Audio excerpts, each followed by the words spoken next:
Hi అండి అందరికీ. అందరూ ఎలా ఉన్నారు? నేను చాలా చాలా బాగున్నాను. మీరు బాగుండాలని మనస్ఫూర్తిగా కోరుకుంటున్నాను. చాలా రోజుల తర్వాత ఒక లాంగ్ వీడియోతో మీ ముందుకైతే నేను వచ్చేసాను. మీరు చూస్తే మీకు అర్థం అవ్వాలి ట్రైన్ ఎక్కడానికి రెడీగా ఉన్నామనేసి. గెస్ట్ చేసే ఉంటారు ఆల్రెడీ ఈ నామాలు లేకపోతే ఈ మనుషులు ఈ ప్లేసు ఇదంతా కలిపి. దాదాపుగా 10 సంవత్సరాల తర్వాత ఆయన పిలుపు అయితే నా దగ్గరకు వచ్చిందండి. చాలామంది అంటూ ఉంటారు మనం వెళ్ళాలనుకుంటే కాదు, ఆయన దగ్గర నుంచి పిలుపు వస్తేనే మనం వెళ్ళగలమని.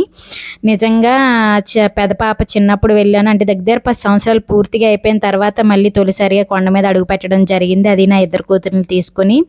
ఆ స్వామివారి అనుగ్రహం నా మీద ఉండడం నాకు చాలా చాలా ఆనందంగా అనిపించింది. ఎందుకో మరి సడన్గా స్వామివారు అంటే అట్లీస్ట్ ట్రైన్ టికెట్లు బుక్ చేయకుండా లేకపోతే దర్శనం టికెట్లు బుక్ చేయకుండా ఏవి బుక్ చేయకుండా వెళ్ళడం జరిగింది. కానీ దర్శనం అయితే చాలా బాగా జరిగింది. ఉచిత లైన్లోనే వెయిట్ చేయడం జరిగింది. కానీ దగ్గర దగ్గర దాదాపుగా ఒక 18 గంటలు లైన్లోనే వెయిట్ చేశామండి. నాకున్న పరిస్థితికి నేను అన్ని గంటలు నుంచున్నాను, నడిచాను, స్వామివారి దర్శనానికి నేను నిలబడ్డాను అంటే అదంతా స్వామివారి దయ లేకపోతే కృప అనుకోవాలండి. చాలామంది స్వామివారిని చూడడానికి లైన్లో ఉన్నప్పుడు, స్వామివారనే కాదు ఏ గుడిలో చూడడానికైనా లైన్లో ఉన్నప్పుడు ఏంటి ఇంత టైం అవుతుంది, ఇలా అవుతుంది అలా అవుతుంది అని అనుకుంటారు. కానీ స్వామివారి వారి సన్నిధిలో మనల్ని ఉంచుకోవడానికి అంత టైం మనం కేటాయించారని మనం అర్థం చేసుకుంటే ఆ దర్శనం ఇంకా చాలా ఆనందాన్ని అయితే ఇస్తుంది. తిరుపతి వెళ్ళొచ్చాక అంతా మారిపోతుంది లేకపోతే దశ తిరిగిపోతుంది అంటారు. కానీ నాకేమనిపించిందంటే స్వామి మన మనసుని తేలిక చేస్తారు. తిరుపతి అన్నది ఒక అద్భుతమైన అందమైన అదొక ప్రపంచం. ఇంకా ఆ ప్రపంచంలోకి వెళ్ళామంటే మనం మళ్ళీ తిరిగి రాలేమన్నమాట. అలాంటి ప్రపంచం అది. ఎక్కడ తినడానికి లోటు ఉండదు, చక్కగా ఉండడానికి లోటు ఉండదు, అన్నీ బాగుంటాయి. కాకపోతే ఏంటంటే స్వామివారిని గంటల తరబడి నిలబడి నడిచి ఆయా ప్రయాసాలు కోర్చుకొని వెళ్తే ఒక్క 5 సెకండ్లు కూడా చూడనివ్వరు. చూసినంత మాత్రాన్ని కూడా స్వామివారు మళ్ళీ మనకి మరపునే తెప్పిస్తారంటే స్వామివారు చూసిన ఆ రూపం మళ్ళీ మనం గుర్తు తెచ్చుకుందామన్నా కూడా ఎక్కడ గుర్తుకు రాదు. అదేం వింతో నాకైతే అర్థం అవ్వలేదు. నాకు నిజంగా అంతసేపు చూశాను కానీ నాకు మళ్ళీ స్వామివారి రూపు బయటకు వచ్చిన తర్వాత గుర్తు తెచ్చుకుందాం అంటే అంతా బ్లాంక్గానే ఉంది. అక్కడ అసలు ఏమీ కనిపించలేదు నాకు. అదేం విచిత్రము. కానీ ఆ రోజు మార్నింగ్ దర్శనం అయిపోయిన తర్వాత మళ్ళీ ఎందుకో సాయంత్రం ఫ్రెష్ అయ్యి మళ్ళీ వెళ్ళాము. వెళ్తే అక్కడ డైరెక్ట్గా ఇలా సేవ చేస్తున్నారు. స్వామివారికి పల్లకి సేవ చేస్తున్నారు. అలాగే అక్కడ గజవాహనాలు అదే అంటే ఏనుగులు కూడా అక్కడ ఉన్నాయి 2. పిల్లలు చాలా సరదా పడ్డారు అవి చూసి.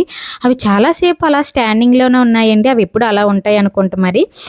అంటే కంగారుగా స్వామిని దర్శనం చేసి ఇవన్నీ చేసినా కూడా సాయంత్రం పూట ఒకసారి ఎక్స్ప్లోర్ చేయాల్సిన ప్రదేశం అది. ఈవినింగ్ అయితే ఇంకా బాగుంటుంది లైటింగ్ల మధ్యలో.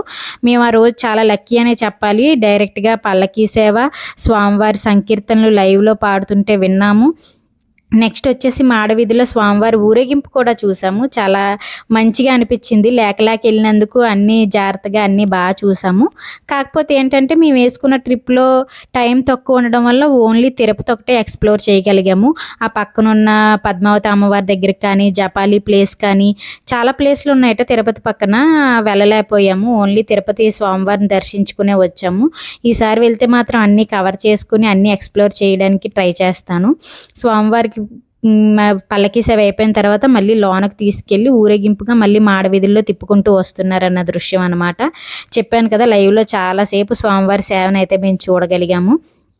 తిరుపతి వెళ్ళి నేను నేర్చుకున్నది ఏంటంటే 10 సంవత్సరాల తర్వాత ఎందుకు పిలిచారో స్వామి అని అనుకుంటానే వెళ్ళాను, అనుకుంటానే దర్శనం చేసుకున్నాను. ఏదైనా జీవితంలో యాక్సెప్టెన్సీని అట్నుంచి వచ్చిన తర్వాత యాక్సెప్టెన్సీ అలవాటు అయ్యింది. సర్లే ఏదైనా మన మంచికి అని ముందు నుంచి అనుకుంటాను. కానీ స్వామివారు మనకు మంచే చేస్తారు. మనకి ఏది ఇవ్వాలో అదే ఇస్తారు, ఏ టైంలో ఇవ్వాలో అదే ఇస్తారని నాకు నేను నచ్చ చెప్పుకోవడం కూడా స్వామివారి దయనే చెప్పాలి. తిరుపతిలో ఇంకా ఏమైనా చూడదగిన ప్రదేశాలు ఉన్నాయేమో అని అనుకున్నాం. కానీ మేము 18 గంటలు లైన్లో నుంచోవడం, బాగా స్ట్రైన్ అయిపోవడం, పిల్లలతో అసలు ఇంకెక్కడికి వెళ్ళాలనిపించలేదు. సాయంత్రం అలా ఎలా ఉంటుందా అని చెప్పేసి చిన్న షాపింగ్ చేయడానికి కూడా వీలుంటుంది కదా అని చెప్పేసి అలా ఎక్స్ప్లోర్ చేయడం జరిగింది. దయచేసి అందరూ ఈ వ్లాగ్ నచ్చినట్లయితే మీకు ఒక లైక్, కామెంట్, షేర్ చేయండి. మీ సపోర్ట్ ఉంటే నేను ఇంకొంచెం ముందుకి త్వరగా రావాలని కోరుకుంటున్నాను. వీడియో కనుక నచ్చినట్లయితే ఖచ్చితంగా ఒక లైక్ అయితే చేయండి. ఇంకా నచ్చినట్లయితే కామెంట్ చేయండి. ఇంకా నచ్చినట్లయితే మీ రిలేటివ్స్కి, ఫ్రెండ్స్కి షేర్ చేయండి. అలాగే నా ఛానల్ని సపోర్ట్ చేయండి. Bye bye.